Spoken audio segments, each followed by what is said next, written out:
Oke, halo guys, welcome back with me. Uh, Sekarang saya akan membahas sedikit dari catatan saya yang telah saya catat untuk UAS PKN saya.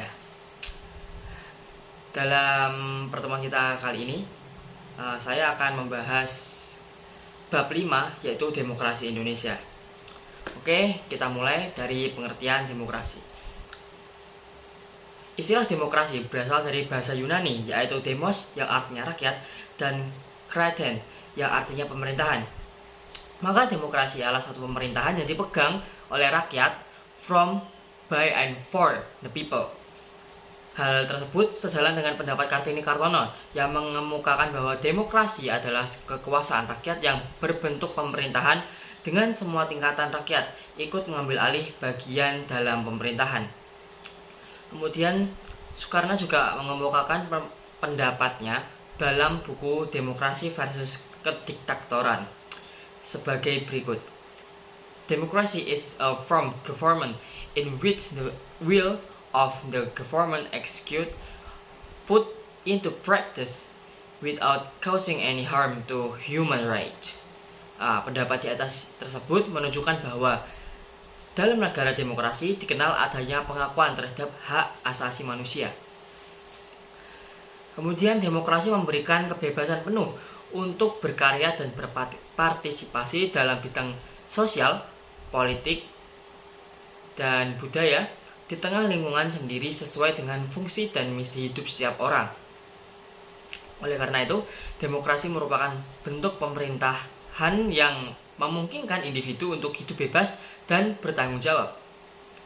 Nilai-nilai demokrasi menurut Henry B. Mayo dalam bukunya Introduction to Democratic Theory yang dikutip Meriam Budiarjo bahwa demokrasi adalah nilai-nilai yang secara logika mengikuti atau timbul dari tindak tanduk sesungguhnya dari suatu sistem demokrasi. Sedangkan sistem demokrasi yang dimaksud di sini adalah sistem politik yang demokratis yang diawasi secara efektif oleh rakyat dalam pemilihan-pemilihan berkala yang didasarkan atas prinsip kesamaan politik dan diselenggarakan dalam keadaan terjamin dan kebebasan politik. Dengan demikian, makna demokrasi sebagai dasar hidup bermasyarakat dan bernegara mengandung pengertian bahwa rakyatlah yang memberikan ketentuan dalam masalah-masalah mengenai kehidupannya, termasuk dalam mengenai kebijakan negara, karena kebijakan tersebut akan menentukan kehidupan rakyat. Ada pula unsur-unsur demokrasi sebagai berikut. Yang pertama, negara hukum. Artinya negara memberikan perlindungan hukum bagi warga negara melalui perlembagaan pengadilan yang bebas dan tidak memihak dalam menjamin hak asasi manusia. Dan yang kedua, masyarakat madani atau civil society, yaitu keterlibatan warga negara dalam asosiasi sosial sebagaimana ciri daripada masyarakat madani, yaitu masyarakat terbuka, masyarakat yang bebas dari pengaruh kekuasaan dan tekanan negara, dan masyarakat kritis dan berpartisipasi aktif, serta masyarakat egaliter. Yang ketiga, infrastruktur yang terdiri dari partai politik, kelompok gerakan dan kelompok penekanan atau kelompok kepentingan. Dan yang terakhir adalah pers yang bebas dan bertanggung jawab, yaitu pers yang diberikan kebebasan dalam berpendapat dengan berdasarkan pada aturan yang berlaku dan bertanggung jawab atas segala tindakan yang dilakukan sebagaimana dalam etika jurnalistik. Kemudian di poin kedua, sejarah perkembangan demokrasi. Pemahaman demokrasi modern berasal dari adanya beragam kepentingan individu. Dalam upaya pencapaian kepentingan-kepentingan tersebut, harus ada wadah bersama yang menetapkan dan menentukan langkah-langkah mewujudkan kepentingan bersama tersebut. Wadah itu dibentuk melalui kontrak sosial yang dipelopori oleh teori dari John Locke dan G.G. Rousseau. Kontrak sosial dapat terwujud melalui dua tahap atau cara, yakni yang pertama, masyarakat atau perjanjian masyarakat. yaitu perjanjian antara individu untuk membentuk masyarakat. Dan yang kedua adalah perjanjian pemerintah, yaitu perjanjian antara masyarakat untuk membentuk pemerintahan. Kemudian apabila yang berkuasa dalam suatu negara adalah rakyat, maka akan lahir negara yang demokratis. Salah satu prinsip dalam kontrak sosial adalah demokrasi, dan di mana kekuasaan tertinggi atau kedaulatannya berada di tangan rakyat walaupun sudah dibagi-bagi kekuasaannya. Dengan demikian, demokrasi sebagai sistem pemerintahan memiliki karakteristik sebagai berikut. Yang pertama, pemerintah atas nama dan bertanggung jawab kepada rakyat. Kedua, pemerintah oleh, dari, dan untuk rakyat. Yang ketiga, tidak ada hak prerogatif individu. Dalam arti tidak ada individu yang memiliki hak yang lebih utama atau hak-hak khusus dibandingkan individu lainnya. Yang keempat, pemerintah dijalankan atas kehendak masyarakat tanpa mengabaikan hak asasi mereka. Nah, sebagai suatu organisasi kekuasaan pemerintahan, itu adalah meliputi 3 komponen utama, yakni penguasa, hubungan kekuasaan, dan kekuasaan atau rakyat. Dalam demokrasi, hubungan kekuasaan ini tidak berlangsung secara bebas mutlak karena kekuasaan pemerintahan dibatasi oleh konstitusi, yaitu undang-undang dasar di negara kita ini. Konstitusi berfungsi sebagai hukum dasar yang mengatur hubungan kekuasaan dalam negara. Karena bersumber dari konstitusi, maka ciri-ciri pemerintahan dengan demokrasi konstitusional adalah: yang pertama, pemisahan atau pembagian fungsi kekuasaan. Yang kedua, pemisahan atau pembagian lembaga. Dan yang ketiga, jaminan hak asasi manusia. Dan yang keempat, rule of law. Dalam artian ada supremasi hukum, persamaan dalam hukum, dan kontrol sosial. Poin berikutnya adalah nilai-nilai demokrasi. Menurut Henry B. Mayo, demokrasi memiliki nilai-nilai, yakni yang pertama, menyelesaikan perselisihan dengan cara damai dan secara lembaga atau institutional peaceful statement of conflict. Yang kedua, menyelenggarakan pergantian pemimpin atau penguasa secara teratur. Ya, kalau di negara kita ada pemilu setiap 5 tahun sekali. Atau orderly succession of rules. Orderly succession of rules. Dan yang ketiga, membatasi pemakaian kekerasan sampai minimum atau minimum of cordon. Yang keempat, mengakui dan menganggap wajar adanya keanekaragaman atau diversity.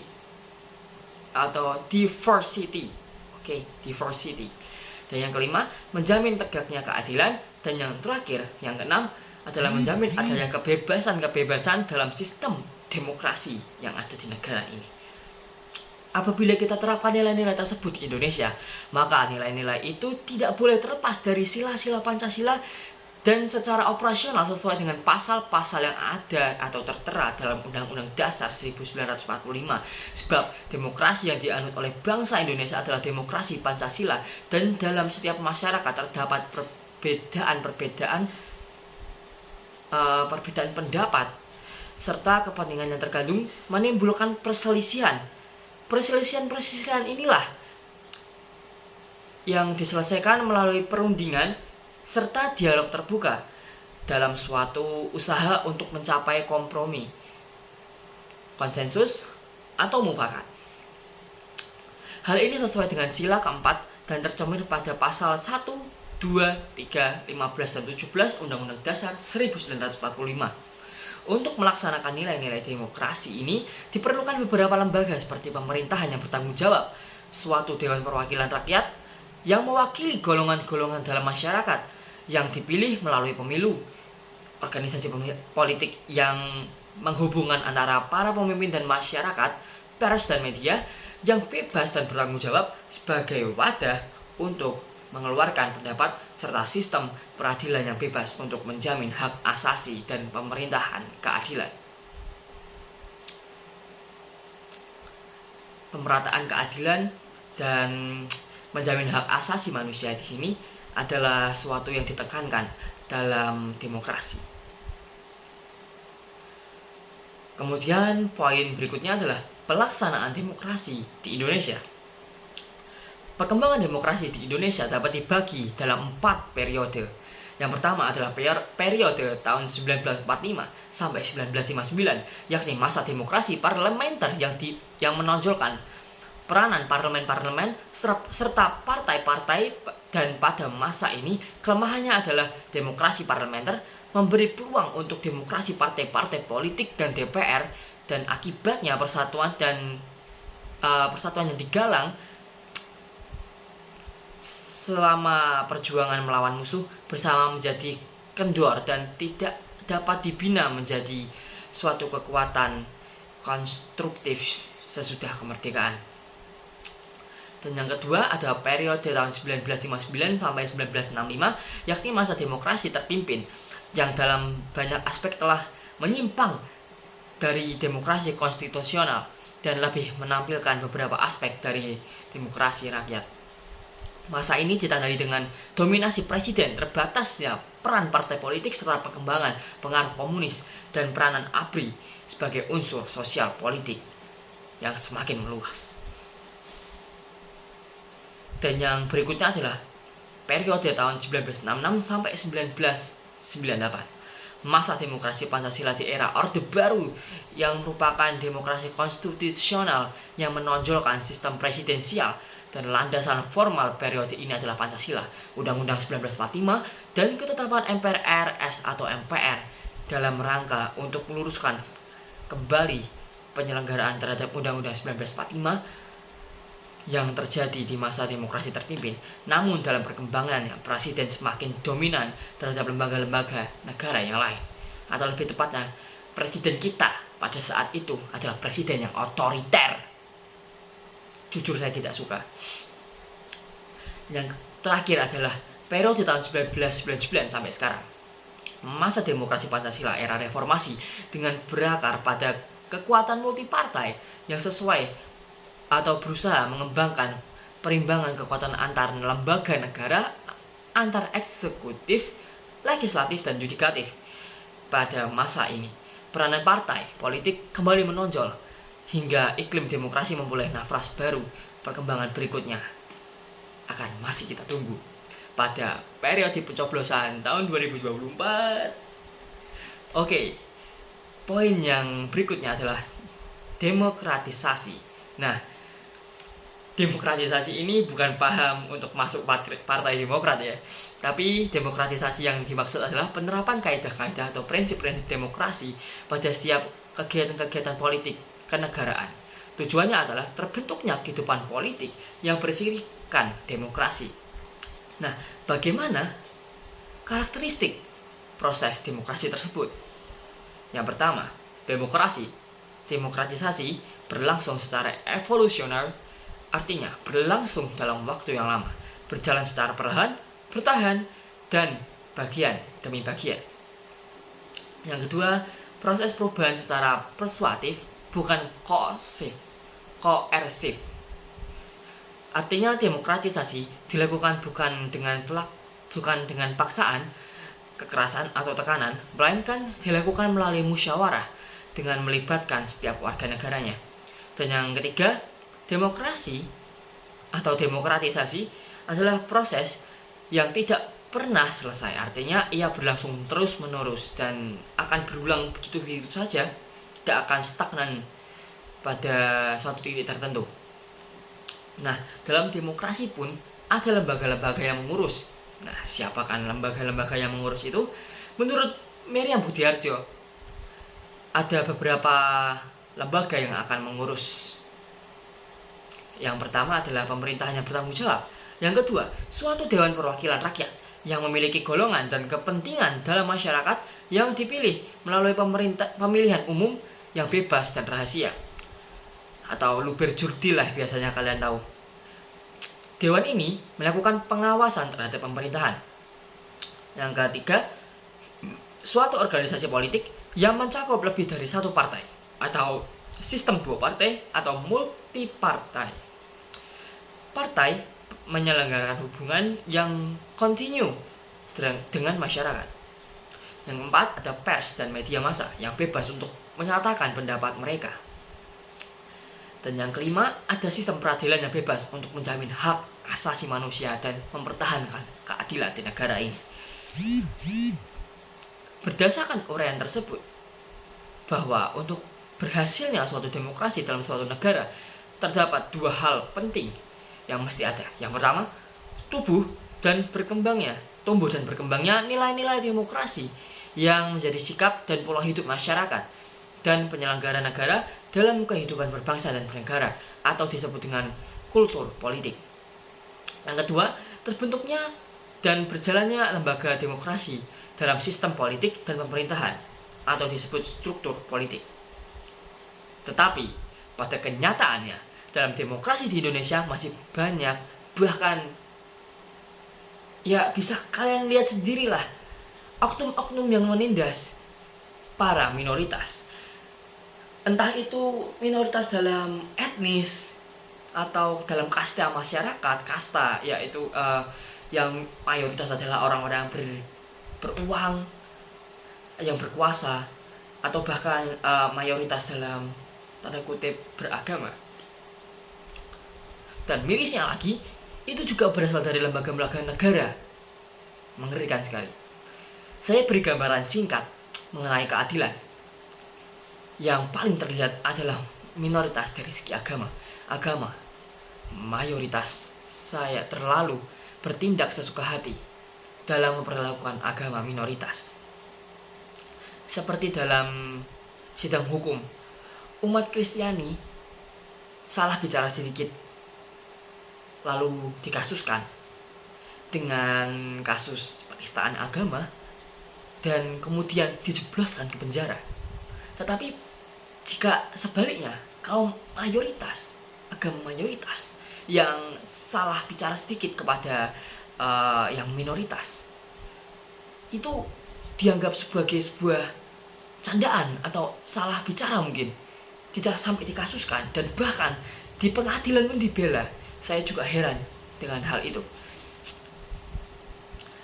Dan di dalam hukum, jika ada orang berkuasa bersalah, seperti contohnya Anda bisa tahu sendiri, para wakil-wakil rakyat kita yang kita pilih sendiri dengan tangan kita untuk mencoblos supaya dia terpilih, dan dengan banyaknya mimpi-mimpi yang diberikan kepada kita, dia melakukan korupsi terhadap uang rakyat. Nah, korupsi ini adalah bagian dosa terbesar dari seorang wakil rakyat untuk rakyatnya. Tapi di sini, para koruptor dipotong masa tahanannya, bukan malah ditambah. Aneh kan? Kita lihat sebagai di sisi lain, nenek-nenek yang sudah tua rentan mengambil sedikit umbi di lahan perusahaan. Kemudian perusahaan itu melaporkan kepada pihak kepolisian, lalu nenek-nenek ini dipenjara, diberikan hukum yang menurut saya tidak setimpal dengan apa yang dia perbuat. Hukum 6 tahun penjara dengan kasus pencurian itu, kalau tidak salah 6 tahun penjara ya, tapi kalau salah mohon dikoreksi. Ya, itu untuk ukuran nenek-nenek yang tidak punya pekerjaan, yang sudah tua rentan, bongkek, tuwek, karaten. Itu tidak kurang pas menurut saya. Sedangkan koruptor yang bisa bekerja, yang masih sehat, masih muda, malah mengkorupsi uang rakyatnya. Ya, apakah itu bisa dikatakan adil? Anda sudah dewasa, Anda bisa berpikir, simpulkan saja sendiri. Nah, coba pikirkan sendiri. Indonesia sekarang adalah negara demokrasi atau negara kapitalis yang liberal. Selain itu pun masih banyak ketidakadilan dalam negeri ini yang diperbuat oleh pemerintah itu sendiri, yang kita pilih dengan tangan kita sendiri. Jadi jangan salahkan rakyat jika banyak demo karena ulah pemerintah pada saat ini. Belum lagi kebebasan berbicara, kebebasan berbicara saat ini itu sangat amat dibatasi, karena salah ngomong sedikit kasus masuk penjara. Aneh kan? Ini era Soeharto, era Orde Baru atau pasca Orde Baru? Bingung saya ini. Nah, di sini di samping saya belajar tentang demokrasi atau apapun lah itu yang berurusan dengan pendidikan kewarganegaraan, saya di sini juga sebagai analis. Kalau kita tidak menjadi analis dalam sebuah pembelajaran yang diterapkan di dalam kehidupan nyata seperti PPKN ini kan pembelajaran yang juga diterapkan dalam kehidupan nyata dalam bermasyarakat. Nah, kalau kita tidak kritis dalam menanggapi apa yang telah kita tangkap dalam suatu pelajaran, itu bagikan orang Jawa bilang, ojo gur melu ngintil dadi buntut. Nek ngono yo gampang dihapusi wong. Nah, karena sebagai rakyat kita juga harus menjadi analis bagi kinerja pemerintah yang kita sendiri memilih mereka dengan tangan kita untuk membantu, mengamankan, mengayomi rakyat. Mereka kita pilih, kita gaji, kita serahkan urusan negara pada mereka supaya rakyat jadi aman, nyaman, tentram, dan sejahtera. Bukan malah sebaliknya, rakyat menjadi sengsara. Ya, begitu ya. Dan maka dari itu kita butuh poin terakhir ini, yakni pendidikan demokrasi. Pada bagian awal telah dikemukakan bahwa demokrasi bukan sekedar bentuk pemerintahan maupun sistem politik. Demokrasi adalah sikap hidup yang harus tumbuh dan berkembang dalam diri warga negara, baik yang sedang memerintah atau penyelenggara negara maupun yang tidak sedang memerintah, itu warga negara. Kita yang tidak termasuk dalam pemerintahan, yang tidak termasuk dalam eksekutif, yudikatif, dan legislatif, itu termasuk dalam ini. Maka dari itu, dalam alam demokrasi harus ditumbuhkan kesadaran bahwa demokrasi hanya tumbuh kuat jika didukung oleh warga-warga yang demokratis, yakni warga yang memiliki dan menjalankan sikap hidup demokratis. Oke, kritis. Anda itu harus kritis. Kasih pelajaran PKN kok nggak kritis, percuma guru Anda ngasih pelajaran PKN ke Anda itu. Ini artinya warga negara yang bersikap dan berbudaya hidup demokratis menjadi syarat bagi berjalannya negara demokrasi. Pendidikan demokrasi pada hakikatnya adalah sosialisasi nilai-nilai demokrasi supaya bisa diterima dan dijalankan oleh warga negara itu sendiri. Pendidikan demokrasi secara substantif menyangkut sosialisasi, diseminasi, aktualisasi, dan implementasi sistem nilai, konsep, dan praktik demokrasi melalui pendidikan. Makanya itu guru dan dosen mengajarkan PKN pada Anda supaya Anda jadi lebih demokratis, kritis, mengerti tentang pemerintah, gak gur ngintel kayak buntut. Secara formal, pendidikan demokrasi dilakukan di sekolah baik dalam bentuk intra dan ekstrakurikuler. Nah ini toh, lihat nih, dengarkan baik-baik. Di sekolah itu kalian diajarkan supaya bisa terbuka pikirannya mulai dari sekarang. Jadilah warga negara yang baik dan kritis, bukan baik dan ngintilan. Nah, dalam sistem non-formal, pendidikan demokrasi berlangsung pada kelompok masyarakat, lembaga swadaya, partai politik, pers, dan yang lainnya. Nah, sampai sini saja dulu saya bicaranya. Sepertinya saya terlalu banyak bicara dan terlalu banyak mengkritik pemerintah. Tapi lah begini gaya saya, mohon dimaklumi. Karena saya juga suka pelajaran PPKN dan saya pun sepertinya juga gatal sebagai warga negara yang melihat wakil rakyatnya bekerja dengan tidak atau kurang baik.